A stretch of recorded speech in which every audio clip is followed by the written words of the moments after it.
터무니없는 이 사태를 맞았습니다. 이태원에서 채 피워보지도 못한 우리 아들, 딸들이 목숨을 잃었고, 또 북한은 우리와 맺은 평화협정이 있음에도 불구하고 장거리 탄도미사일과 단거리 미사일을 쏘아 올려서 울릉도 전체가 아주 긴장 상태에 있었고, 또 경북 이 봉화 광산에서 사람이 매몰되고, 뭐 어디 이런 일뿐이겠습니까? 이런 일련의 사태가 발생할 때 여러분은 어떤 생각을 하십니까? 재수가 없습니까? 구분이 다 됐습니까? 정치가 탓입니까? 무엇입니까? 도대체? 우리 예수 믿는 사람들은 이 아침에도 우리가 고백했던 것처럼 역사의 주관자는 하나님이심을 믿고, 모든 되어진 일들에는 우리가 볼 때 이건 터무니없다, 이건 말도 안 된다라고 하지만 우리의 생각과 이성의 한계를 초월해서 역사하시는 하나님의 경륜과 섭리 속에 되어지는 일이다라고 하는 것을 우리는 믿고 살아갑니다. 할례원데이는 유괴에서 건너온 건데, 이걸 유행을 퍼뜨려서 귀신 바가지를 뒤집어 쓰고 밤새 오면서 귀신놀이 파티를 벌이고, 또 이 접신자들이 와가지고 이 주술 행위를 하고 이 사탄 숭배 의식을 하고 음란 파티로 이어지게 만드는 아주 위험한 그런 잘못된 문화가 이제 우리나라에 들어와서 정착이 됐습니다. 정착이 되는 데는 재벌들이 또 이 상행위를 가지고 이걸 조장해서 호텔에서 이걸 막 만들어주고, 그리고 이것을 무감각하게 이렇게 많은 사람들로 하여금 하나의 어떤 문화행위, 예술행위로 이렇게 정당화를 시켰습니다. 이번에 많은 젊은이들이 할례원데이에 즐기다가 이런 참사가 발견했는데, 여기서 우리가 무엇을 생각해야 되겠습니까? 10월 31일이 되면 온 세계가 할로윈데이라고 해서 이 귀신, 이 마귀, 마녀, 또 해골, 별의별 복장을 다 해가지고 돌아다니고, 또 호박에 구멍을 뚫어가지고 그 안에 초롱을 넣고 들고, 이게 세계적인 축제라고 이렇게 분위기를 만듭니다. 근데 이게 그냥 축제로 넘어가면 안 되는 무서운 문제가 무엇인가 하면, 원래 이 할로윈데이는 켈트족들이, 이 야만인들이 이 우상을 섬기고 무속을 섬기다가 이제 기독교를 받아들이고 개종을 했는데, 옛날에 섬기던 신들을 다 버리지 못하고 이 개종을 해서 옛날 자기들이 섬기던 그 우상과 문화를 그대로 끌고 와서 기독교 안에 들어와서 이제 예수를 믿게 되었습니다. 그러니까 수많은 인간사에, 세상에 필요한 모든 신들이 저 속에 다 들어있는 거예요. 그 엄청난 많은 신들을 그냥 두고 이 기독교를 받아들였는데, 그 신들을 이 기독교 안에서 성자로 만들었습니다. 성자 패트릭, 이 성자 제임스, 뭐 이렇게 이름을 붙여가면서 성자를 만들어 가지고 그들을 섬기게 되었던 것이죠. 그런데 이들이 신들에게 제사를 지내는데, 그 많은 신들이 일일이 제사하기가 힘드니까 이제 꾀를 내어서 만든 게 뭐냐면 이 만성절이라고 하는 이런 절기를 만듭니다. 이 만자는 1만 만자를 쓰고 또 거룩할 성자를 쓰고, 그러니까 성인들이 1만 명이 들어있는, 그래서 1만 명에게 한꺼번에 제사 드리는 날로 11월 1일을 정했습니다. 그리고 바로 그 전날 10월 31일 그에게 만성절 이브 날이라고 해서, 이 크리스마스 이브가 있듯이 이 만성절 바로 전날 10월 31일이 바로 할로윈데이로 이렇게 만들어졌습니다. 저들의 생각은 지금까지 영계에 갇혀 있었던 많은 신들, 악령들, 마귀할 것 없이 그 신들이 다 갇혀 있다가 31일 날 영적 세계의 문이 확 열리는 그때부터 그 신들이 다 지상으로 올라온다는 거예요. 그래서 마귀, 사탄, 악마 이런 이름으로 불리는 이들과 함께 또 자기들이 지금까지 섬겨왔던 그 많은 성인들이 다 올라오니까 온 세상이 귀신들과 마귀와 악귀와 성인들의 천지가 되는 것이죠. 그래서 부여호에서 사람들이 해를 당하거나 또 죽임을 당하거나 덮어씌우면 안 되겠다 해서 이제 집집마다 집 앞에 좋은 음식을 차려놓고 먹고 마시라고, 그 다음에 사람들이 괴상망측한 가면을 덮었습니다. 무시무시한 뿔이 달리고 이빨을 드러내고 해골, 마귀 등 무서운 복장으로 변장해가지고 까만 옷을 입고 창을 들고 돌아다닙니다. 자, 이렇게 하는 데는 두 가지 목적이 있어요. 첫째 목적이 무엇인가 하면 저들이 우리를 볼 때 귀신이나 악기나 마귀가 우리들을 볼 때 우리도 같은 귀신이다, 같은 편이다, 그러니까 해야 할 필요 없고 건드릴 필요 없다, 전부 다 같이 올라갈 한 편이라고 그렇게 인식하고 넘어갈 수 있도록 그런 복장을 하는 것이고, 두 번째 목적이 무엇인가 하면 실제 악마보다 더 무섭게 보이도록 변장해가지고 악마들이 그걸 보는 순간에 놀라서 도망가 버리게, 그렇게 무시무시한 악마 변장을 하고 다닌다라고 하는 것입니다. 어쨌든 이렇게 시작된 것이 할로윈 데이입니다. 근데 생각해 보세요. 귀신이 사람보다 영악하지 어리석겠습니까? 사람이 귀신 복장한다고 해서 귀신이 그 사람을 몰라보겠어요? 어처구니 없는 이걸 만들었습니다. 이걸 시작해가지고 전통적으로 내려오다가 결국 어디까지 왔냐? 미국까지 건너왔습니다. 그럼 이 미국 사람들이 어떤 사람들입니까? 돈 버는 데는 최고의 기술을 갖고 있잖아요.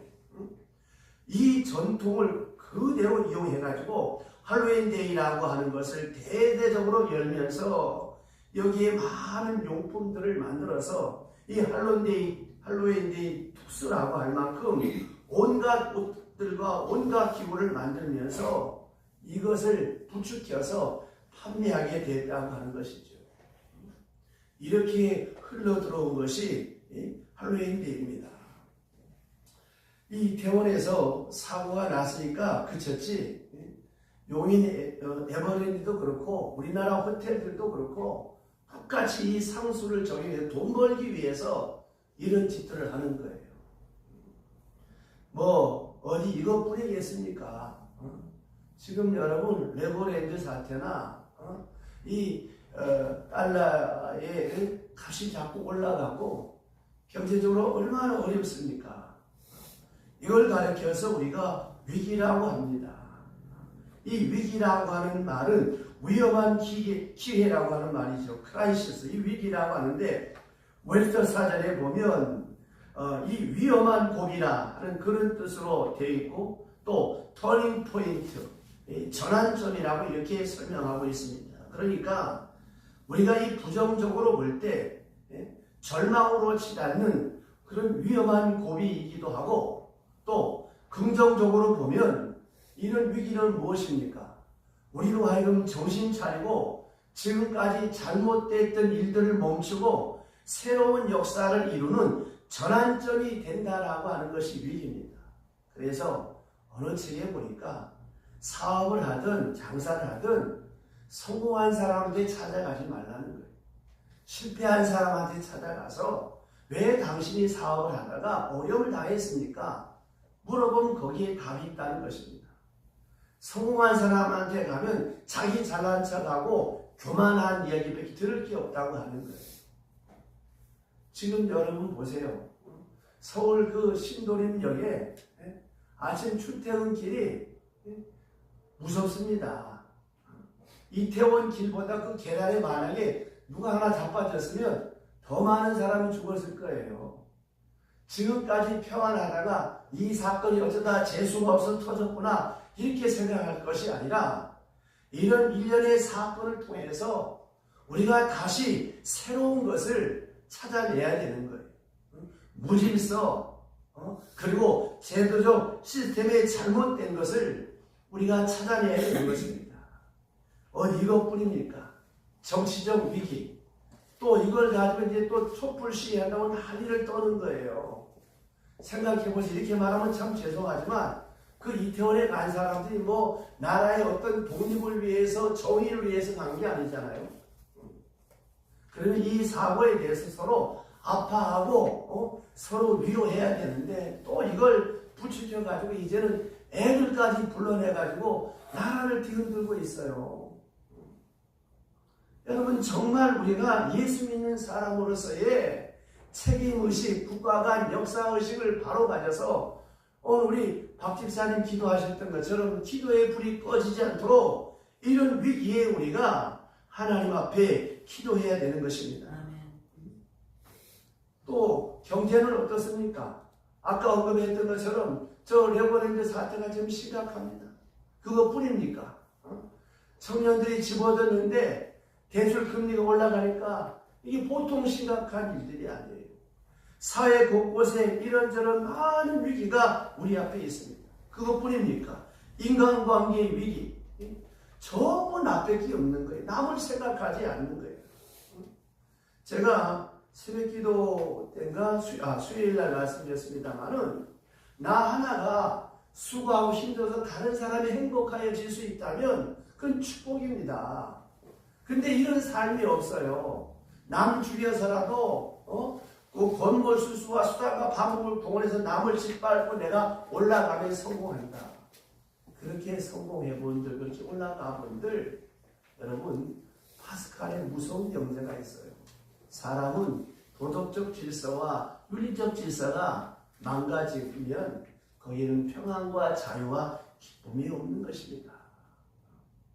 이렇게 우리가 너무나 그 이기적인 이런 현실 속에서 고독을 느끼고 살고 또 환경도 그렇습니다. 지금 환경 문제가 여러분 얼마나 심각합니까? 지금 계절적으로 보세요. 추워야 되는데 이 날씨가 이렇게 곤두박질을 치는 거예요. 뭐 어디 이런 것뿐이겠습니까? 우리의 가정생활도 우리의 모든 것도 지금 우리에게 하나하나 무엇을 말합니까? 위기를 말하고 있습니다. 그러나 가장 결정적인 위기는 다섯 번째 영적 위기입니다. 이런 세상적인 위기, 물질적인 이런 위기는 문제가 안 되는 거예요. 왜? 모든 문제 해결은 하나님의 손에 있기 때문인데 이제 이 믿음마저도 깨어져 나가는 거예요. 왜? 너무 살기 좋고 편안하니까 기도하는 사람이 없는 거예요. 우리 교회뿐만이 아니라 우리나라 한국교회에서는 다 그렇습니다. 그렇게 열심히 모이는 새벽 기도에 뜨겁게 나오는 수요일, 철야 다 없어졌어 지금. 모여도 얼마 모이지도 않고 주일 되면 교회 오기 싫어하는 사람들이 많아요. 그만큼 우리가 이 영적 위기 속에 있습니다. 하나님과의 관계가 깨어져 나갔다는 것이죠. 하나님과의 정상적 관계가 파괴되어져 나가는 이것이 가장 결정적인 위기라고 하는 것입니다. 사실입니다. 우리가 어느 부분이 잘못된 것을 기다리면 되고 고칠 수 있습니다. 그러나 인간성 그 자체가 잘못될 뿐더러 이것이 문화화되어 버리면 잘못됐다는 의식도 없어요.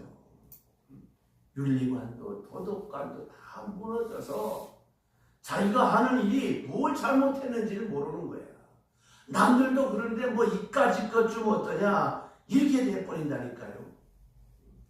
우리가 지금 총체적 위기를 말하는 것은 바로 이것 때문입니다. 불성실, 정직. 그런데 이 정직하지 못한 거, 불성실에 대한 가책이 없어요. 불성실의 결과가 나와도 정직하지 못한 결과가 나와도 재수가 없어 걸렸다.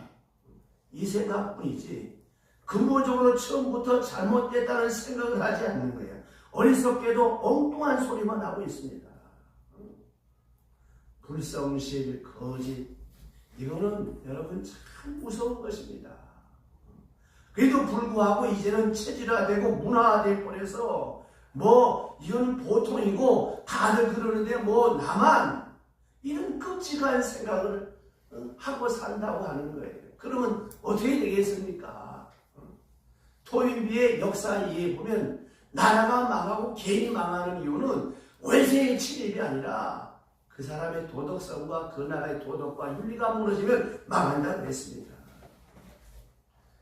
아는 사람이 그런 말 하죠. 어떻게 정직하고 돈을 버냐? 거짓말 안 하면 어떻게 돈 버냐? 부정 안 하면 어떻게 출세하냐? 이런 이야기가 비일비재한 이게 상식화되고 문화화돼 버리면 끝나는 것입니다. 이렇게 되면 어떻게 되겠습니까? 여러분 주변에 잘못된 사람들, 망한 기업들, 무너진 사람들 가만히 보세요. 뭐가 문제일 것 같습니까? 자본이 모자랄까요? 몫이 안 좋았을까요? 시스템이 안 좋았을까요? 아닙니다. 그 사람의 정직과 성실입니다. 미국에 건너가서 노 잉글리시로 성공한 백영중 회장이 있어요. 백영중 장로님 계십니다. 영어 못해. 돈 없이 갔지만 정직과 성실로 애치빈 철강계의 선두 그룹이 됐습니다. 여러분, 서독과 동독이 통일됐을 때 나타난 현상이 무엇인지 아십니까? 우리가 독일 물건 튼튼하고 성실하고 정직하다고 했는데 이 서독에서 동독에 들어가 보니까 건물 하나 쓸만한 게 없어서 서독은행이 건물이 있지만 그 건물이 안 들어간다는 게 무너질까. 컨테이너 박스 갖다 놓고 업무를 받다라고 하는 그런 기사가 났어요. 왜 그런지 아세요? 사회주의는 공산주의는 책임의식이 없어요. 전에 제가 부목사로 있을 때 연변에서 건너온 한의사가 있었어요. 그분 말에 노동자 8시간 일한 거나 한의사 8시간 일하는 월급이 똑같아요. 그러니까 무슨 창의력이 생기고 능률이 생기겠습니까? 사람은 자기 소유에 대한 기쁨이 있어야 창의력과 능률이 생기는 거예요. 집단 농장에 들어가서 같이 8시간 모를 심고 물을 대 뭐가 다 떠버리는 거야. 뭐예요? 어영부영 시간만 때웠다는 거예요. 지금 우리나라 현실도 그렇습니다. 제가 다른지 잘 모르겠지만 우리 여동생의 남편이가 제부가 잘 모르겠어요. 조수를 잘 모르겠는데 한양화학에 기계 조립하다가 6시 땡 하니까 놓고 가는 거야. 퇴근 시간이라고. 질 같으면 그렇게 하겠어요? 이렇게 되어지면 여러분 다 망하고 마는 것입니다. 보세요. 저 소련 달 날아가는 거 인류 최초로 제일 먼저 갔어요. 원자탄 만드는 데 선수였어요. 기술이 없는 게 아니라 인간성이 틀려본 거예요. 공산주의로 인해서 인간성이 저렇게 불성실, 무책임, 게으름으로 추락하고 말았다고 하는 것입니다. 왜 이렇게 됐을까요, 여러분? 하나님을 부정하고 무신론으로 치달으니까 이런 사람이 되어버리고 마는 것입니다. 오늘도 마찬가지예요. 우리 마음속에, 우리 심령 속에 예수 그리스도를 내가 정말 영접했다면, 예수 그리스도가 나의 왕이라고 내가 믿고 확정한다면 우리는 어떻게 사는 것입니까? 보이지 않는 하나님을 보이는 하나님을 믿고 사는 거예요. 불성실할 수 있겠습니까? 헛말할 수 있겠습니까? 정직하지 않을 수 있겠습니까? 하나님 면전에 사는데. 예를 들어 내가 우리 김명문 지사님을 사랑한다고 가정합시다. 그러면 정말로 사랑한다면 어떻게 하겠어요? 저분의 기분, 저분의 마음, 저분의 말 다 조심하고 어떻게 하면 더 예쁘게 보일 수 있을까? 내가 우리 민경이 사랑한다. 그럼 우리 민경이 내가 어떻게 해주고 싶겠어요? 이게 사랑하는 마음 아니에요? 하나님을 모시고 산다. 내가 어떻게 살아야 되겠습니까? 하나님 모시기에 정직할 수밖에 없지요. 설령 부정직했다가도 회개하게 되겠지요. 하나님이 없으니까 무신론으로 치달으니까 책임질 줄을 모르는 거예요. 인간성이 파괴되니까 정치, 경제, 문화 다 망가지고 마는 것입니다. 오래전에 우리나라에 다리가 내려앉고 백화점이 무너지고 했잖아요. 왜 그런 것 같습니까? 공기 단축, 속전속결, 빨리빨리 법대로 할 줄 모르고 원리 원칙대로 하지 못했던 거예요. 이태원 4월이고 호텔에 이런 데 거론하지 않겠습니까? 않겠습니다. 해마다 몇 억씩 벌금을 내고 있어. 그러니 여러분, 이게 말이 되는 것입니까? 그러니까 결국 이런 엄청난 사건이 생겨지고 마는 것입니다. 그러니까 보세요. 진실함이 없어요. 정직함이 없어요. 그럼 남는 게 무엇입니까? 결국 무너지고 마는 것입니다. 프랑스의 한 사회학자가 이렇게 말합니다. 선진국은 경제 지표로 정의될 수가 없다고 하는 사실을 한국 사람들이 교훈으로 받아들여졌으면 좋겠다. 이렇게 우리나라를 향해서 무서운 소리를 했습니다. 경제 지표 가지고 선진국 되려고 하지 말라는 것을 우리가 깨달아야 되는 거예요. 여러분 보세요. 여러분 주위에도 돈 많다고 해서 그 사람이 훌륭한 인격자입니까? 아니에요. 아무 상관없어요. 그러니까 우리가 얼마간 잘 살게 됐다고 교만해서는 안 된다고 하는 것입니다. 경제적으로 좀 나아졌다고 해서 인격적으로 나아진 것이 아닙니다. 좀 잘 살게 됐다고 해서 신앙이 나아진 겁니까? 진실한 것입니까? 아니죠. 깊이 반성해야 합니다. 셰익스피어의 희곡 햄릿 제3막에 나오는 햄릿의 유명한 독백 여러분 아시죠? To live or to die, it is option. 사느냐 죽느냐 그것이 문제다. 바로 우리가 생각해야 될 것. 이런 국가적 위기나 혹 여러분 개인적인 위기 앞에서 뭘 생각해야 되겠습니까?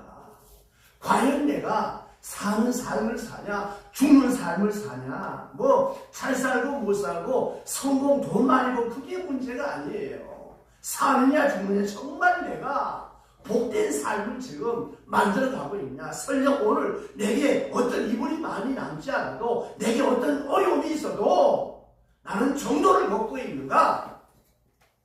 정도를 걷고 있다면 어려움이 있어도 하나님은 합동하여 선을 주게 하는 줄로 믿으시길 바랍니다. 근데 많은 사람들은 그 어려움을 만나면 하나님을 원망해요. 여호수아의 군대가 싸움도 안 되는 아이성과 싸움이 붙었습니다. 이까지도 우습다고 했는데 대패를 했어요. 아주 망했어. 졌어. 온 백성과 여호수아가 울고불고 하나님 앞에 하나님 어찌하여 이러실 수가 있습니까? 아니 우리가 남북불락 여리고 성도 때를 부수고 들어왔는데 어찌 된 것입니까? 하나님 말씀하시기를 너희 주인 중에 악이 있느니라. 악을 제하고 스스로 성결케 하고 내일을 기다리라. 저는 이 말씀이 성공의 키워드라고 생각해요. 우리 예수 믿는 사람들의 바른 삶의 열쇠라고 생각해요. 어떤 사건을 만나시든지 여러분 절대로 원망하지 마세요. 하나님이 나를 살아야 저주해서 주는 게 아닙니다. 나를 사랑하시기 때문에 내게 아픔을 주어서 위기를 주어서 내 속에 있는 악을 제거하고 복된 삶을 살아가라고 내게 주신 사건인 줄로 믿으시기를 바랍니다. 오늘 주신 말씀 우리가 이 사순절 고난주간에 늘 듣던 말씀입니다. 이 십자가 사건 경제, 정치, 문화, 종교할 것 없이 총체적 위기의 대표적인 사건입니다. 로마는 물론이요, 철학은 물론이요, 종교적 문제도 그렇습니다. 이 대제사장 가야바가 로마의 권력을 힘입어서 아니 예수님 오신다, 메시아 오신다고 선포하던 이 사람이 로마 사람의 힘을 입어서 이 땅에 오신 메시아를 십자가에 못 박았습니다. 쉽게 말하면 예수 믿는 사람을 죽인 경우가 되는 거예요. 이런 모순이 어디 있습니까? 이야말로 아주 캄캄한 일이요, 위기의 대표적인 것이지요. 바로 이런 어려운 절대적 위기를 맞이했을 때 예수님은 어떻게 대처했는가라고 하는 것입니다. 예수님은 무엇을 하셨습니까? 또 어떻게 명령하셨습니까? 오늘 말씀해 보세요. 깨어있으라, 기도하라, 함께 가자. 요 세 마디. 사건 앞에서 주님은 세 마디 하셨어요. 먼저 깨어있으라. 잠시도 깨어있지 못하느냐. 맑은 정신을 가지고 앞에 오는 사건을 정면적으로 대처하라고 하는 것입니다. 보세요. 미래는 내가 원하건 원치 않건 내게 다가오고 있습니다. 그럼 이제 내가 어떻게 해야 되겠습니까? 이 절박한 위기에서 내가 할 수 있는 일이 무엇이겠습니까? 깨어있으라고 하는 거예요. 정신 차리라고 하는 것입니다. 왜 이런 일이 생겼는가? 하나님 주신 이에 내 경험과 지식을 통해서, 내 합리적 사고를 통해서 이 사건을 분석하고 살피고 헤아려 보라는 거예요. 멍청하게 몽롱하게 있지 말고. 자, 육체적으로도 피곤합니다. 정신적으로도 피곤하고 혼란스럽고 갈등도 많습니다. 정말 마음이 괴롭습니다. 힘들어 죽겠습니다. 그럼 어떻게 해야 되겠습니까? 그래도 불구하고 깨어있어라. 이 몽롱한 가운데 있어서는 안 돼. 뭐 몽롱한 것 뿐입니까? 안 된다고 자기 자신을 비하하죠. 한탄하죠. 팔자 타령하죠. 누구 때문이다. 원망 불평하는 동안에는 아무것도 생각나지 않습니다. 깨어있어라. 몽롱한 가운데, 원망 불평하는 가운데 사건을 맞이하면 거기에서 하나님의 음성을 들을 수가 없습니다. 아무리 다급해도 맑은 정신을 해야 되는 거예요. 오늘도 여러분 보세요. 오늘도 보면 위기를 부르짖으면서 에라 모르겠다. 될 대로 되라. 술이나 먹자. 그러니까 요새 여러분 되는 뭐예요? 술집밖에 없다잖아요. 이런 위기의식과 함께 활락감은 점점 더 커지고, 그래서 마약이 기성을 부리고 있는 거예요.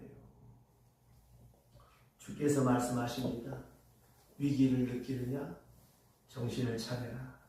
똑바른 정신으로 맑은 의식으로 대하라. 이걸 예수님께서 본으로 보여주셨습니다. 자, 깨어 기도할 뿐더러 심지어 십자가 지는 순간에도 유대 사람들의 풍속으로 십자가 지는 극형을 받는 사람에게 마지막으로 베푸는 금요일 하나가 예루살렘의 귀 부인들이 와서 아주 독한 독주를 이 십자가 지은 사람에게 마시게 하는 거예요. 왜 마시게 하느냐? 그 십자가의 처절한 고통을 잠시라도 독한 술을 먹어서 이것을 잊으라고 마지막 죽는 자에게 주는 자비를 베푸는, 긍휼을 베푸는 순간입니다. 십자가 지신 예수님께 이 독주를 줄 때 주님은 이것을 거절합니다. 뭘 말하는 것입니까?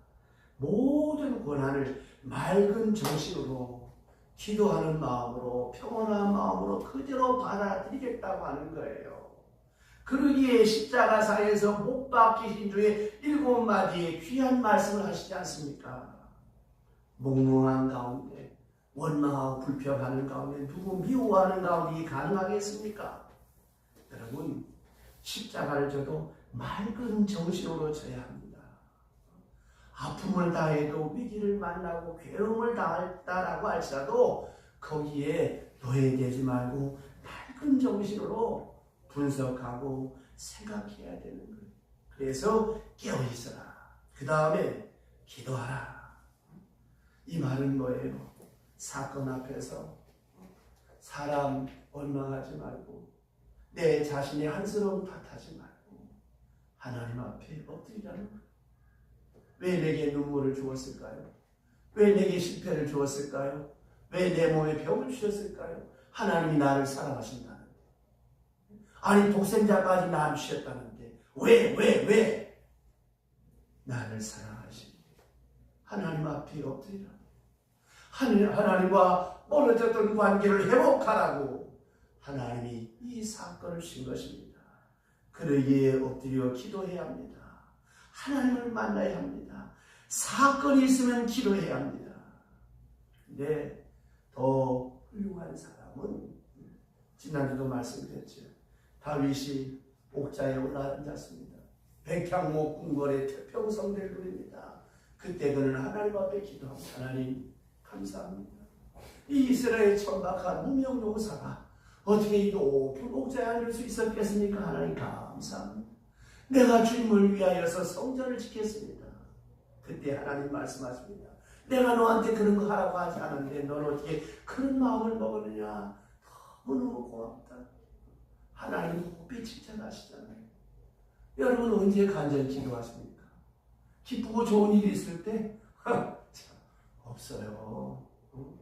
지금은 뭐 수능해도 별 오지도 않고 사람도 자리도 없겠지만 옛날에는 수능 전에는 아주 새벽 기도들 확 찼었어요. 근데 새벽 기도 끝나면 다 안 나와. 그 다음에 또 하나, 우리 아들 이번에 어느 대학에 붙었습니다. 하나님 감사합니다. 이렇게 기도하는 사람 못 봤어요. 우리 성도 여러분, 여러분들은 물론 어려울 때도 기도해야 되겠지만 좋은 일이 있을 때 와서 기도하세요. 하나님 감사합니다. 이렇게 부족한데 왜 이런 복을 주십니까? 하나님 고맙습니다. 이 기도가 가장 아름다운 기도입니다. 근데 문제는 이런 엄청난 사건 앞에서도 기도할 줄 모르는 교인들이 많다는 거예요. 그 사람이 교인입니까? 성도는 모름지기 어려운 일이 있을 때 하나님 앞에 나와 기도하는 거예요. 우리의 할 일이 무엇입니까? 이렇게 나라가 지금 또 시끄러워지고 있어요. 북한의 김정은이가 어떤 짓을 할지도 몰라요. 정말 만약에 저기서 어떤 일을 벌인다고 과연 미국이 자국민들을 놔두고 우리를 위해서 핵무사히 대줄 것이냐?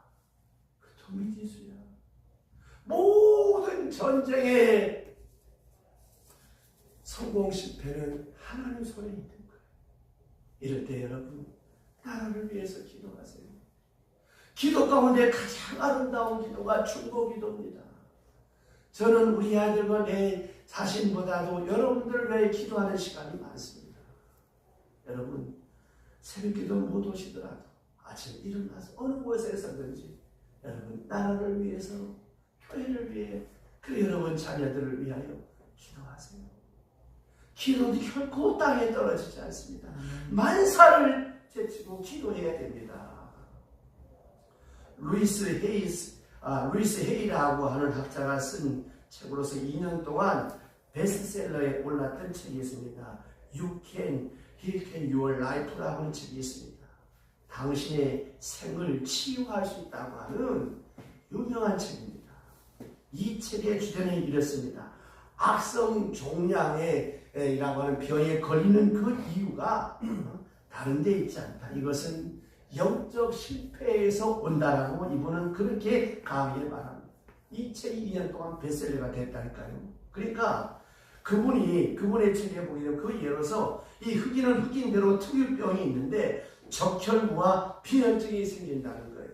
흑인들 속에 늘 흑인이라고 하는 자괴감, 갈등, 번민 이런 것이 있기 때문에 이런 적혈구 빈혈증이 생기고 또 동성애자나 마약하는 사람들은 다른 사람들만큼 자신이 누가 뭐라고 찌르고 뭐 해서가 아니라 스스로가 선하지 못하다고 하는 자멸감을 갖고 있기 때문에 정신적 자멸감을 가지고 있기 때문에 에이즈에 걸린다는 것입니다. 면역성이 적어서 후천성 면역 결핍증에 걸리는 것이 아니고 스스로의 자멸감. 그러니까 파스칼의 그 명제가 참 무섭지요. 사람은 도덕적 질서와 윤리적 질서가 바로 되지 않으면 마음의 평안과 기쁨과 행복이 없다는 잠언에 마음의 즐거움은 양양이고 마음의 근심은 뼈를 상하게 한다고 했습니다. 그 다음에 간장병은 극히 변화에 대처하고 저항하는 이 기능이 떨어질 때 이 간장병이 온다. 간이 안 좋아진다는 거예요. 그리고 모든 것은 영적 실패에서 온다고 루이스 헤이스는 그의 책에서 이렇게 말하고 있습니다. 그 좋은 예가 요한삼서 사랑하는 자야 내 영혼이 잘된 같이 범사가 잘되고 강동케 된다고 말씀하지 않습니까? 여러분 위기를 느낀다면 정치, 경제, 문화 그런 거 다 비호하고 이 순간 영적 위기를 먼저 극복해야 되는 거예요. 너희는 먼저 그의 나라와 그의 의를 구하라. 그리하면 이 모든 것을 너희에게 더하시리라. 하나님과 나와의 관계를 바로 한다고 하는 것이 최우선적인 것입니다. 그래서 주께서는 십자가를 앞에 놓고도 기도하십니다. 제자들에게 깨어 시험에 들지 않게 기도하라고 말씀하십니다. 그 다음 세 번째 말씀은 나와 함께 가자 말씀하십니다. 중요한 것은 기도하지 않은 사람은 시험을 감당할 수도 없고 사명을 감당할 수도 없고 함께 갈 수가 없습니다. 기도하신 예수님만이 갈 수 있습니다. 종교개혁자 존 낙선은 말합니다. 기도하는 한 사람은 기도하지 않는 민족보다 강하다 그랬습니다. 아브라함이 하나님 앞에 기도할 때 저주받을 수밖에 없고 망할 수밖에 없었던 롯이 구원받잖아요. 아브라함 한 사람은 하나님이 아브라함을 생각하사 롯을 구원하셨어요. 하나님의 진노가 하늘에 따라서 이스라엘 백성을 멸하시겠다고 할 때 모세가 하나님 그러시려면 내 이름도 생명책에서 지워주세요. 나도 저들과 죽겠습니다. 목숨 걸고 기도하는 그 한 사람의 기도가 하나님의 진노를 거두지 않습니다. 그렇습니다. 기도하는 사람만이 시험을 이길 수 있습니다. 함께 겟세마네 동산에 갔다고 해서 되는 게 아니에요. 함께 같은 베드로 기도하지 않았기 때문에 주님을 부인하고 저주하는 그 시험을 이길 수가 없었던 것입니다. 함께 가자, 정면 대결하자는 것입니다. 뒤로 물러서지도 말고 우회하지도 말고 기피하지도 말고 도망가지도 말고 나와 함께 가자. 이것이 주님의 말씀입니다. 주께서는 기도하는 중에 문제 응답과 해결을 보았습니다. 임박한 고난이 무엇인도 알고 직면하는 현실이 어떤 의미라고 하는 것을 미리 다 알고 출발하셨습니다. 뿐만이 아니라 이것은 하나님의 뜻이라고 하는 걸 알았습니다. 십자가 지는 것이 하나님의 뜻이라는 것이죠. 쉽게 말하면 내가 그렇게 기도했는데 응답이 안 돼서 하나님의 뜻으로 받아들일 수 있겠냐라고 하는 것입니다. 땀방울이 변하여 핏방울이 되는 순간에 뭐라고 기도하셨습니까? 할 수만 있다면 이 순간을 내게서 옮겨주시옵소서. 그러나 내 뜻대로 마옵시고 아버지의 뜻대로. 가야바는 생각했겠죠. 빌라도는 생각했겠죠. 우리가 이겼다, 승리했다. 세상이 온통 악으로 빠진 것 같아도 절대로 그렇지 않습니다. 기도하는 예수님이 깨달은 것은 그 쓰디쓴 십자가도 아버지의 뜻이요. 하나님의 능력이나 손이나 팔이 짧아서 부족해서도 아니고 하나님의 지혜가 모자라서도 아니고 하나님이 그 민족을 버림도 아니고 이 자체가 하나님의 뜻임을 알고 내 뜻대로 마옵시고 아버지의 뜻대로 하옵소서. 그리고 엄청난 사건을 받아들입니다. 뿐만이 아니라 그 속에 하나님의 구체적인 사랑이 있음을 깨달았습니다.